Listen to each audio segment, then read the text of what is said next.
Semakin mencemaskan, Pemirsa, bahkan polusi dalam udara sepekan merupakan terakhir salah udara satu Jakarta penyebab gangguan disebut sebagai kesehatan kota yang berkesan. paling Dampak beracun polusi di udara dunia. terhadap pernafasan ini tidak boleh dianggap remeh. Duh, kuliah capek banget ya. Hah.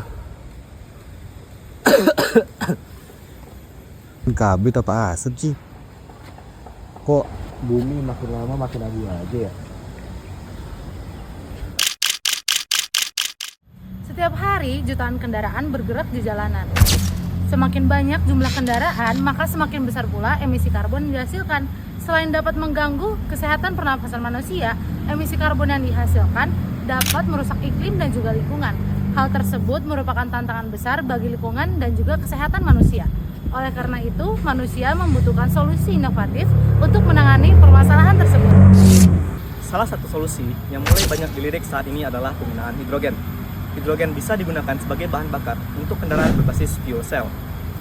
Dan kerennya, kendaraan-kendaraan ini tidak menghasilkan emisi sama sekali, seperti asap ataupun CO2, hanya uap air.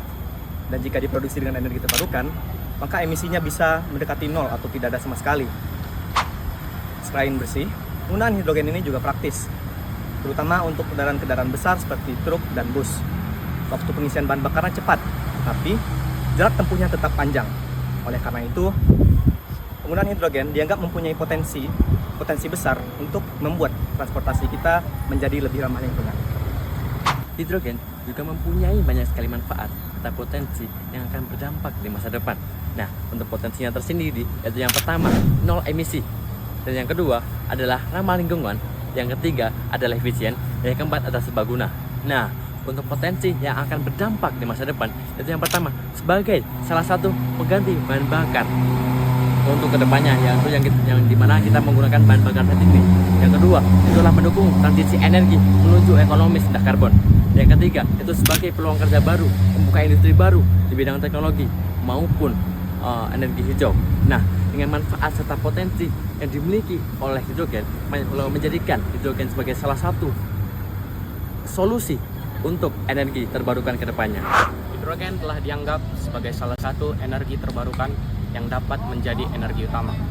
Namun, ada beberapa jenis hambatan yang dapat diatasi sebelum menjadikan hidrogen sebagai energi utama.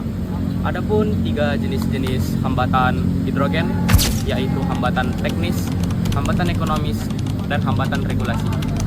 Hambatan teknis terdiri dari penyimpanan hidrogen yang memerlukan bahan anti korosi, lalu produksi hidrogen yang masih bergantung pada sumber energi fosil, dan keselamatan distribusi hidrogen yang masih dikhawatirkan.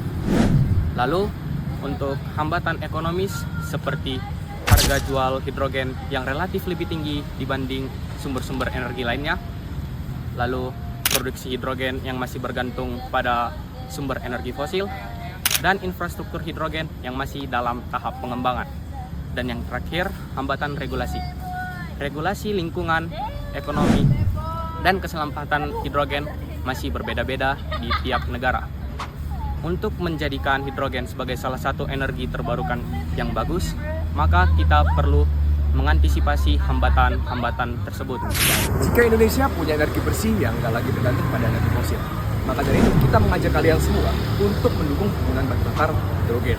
Secara global, penggunaan bahan bakar hidrogen telah meningkat sebesar 30% sejak tahun 2020. Dan di Indonesia sendiri, kita punya potensi sebesar 20 gigawatt untuk penggunaan bahan bakar hidrogen hijau. Maka dari itu, kita perlu adanya kerjasama dan awareness dari masyarakat, juga kolaborasi antara pemerintah dan juga industri terkait.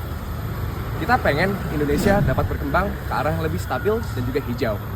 Dan kita bisa ninggalin warisan kepada generasi kita selanjutnya.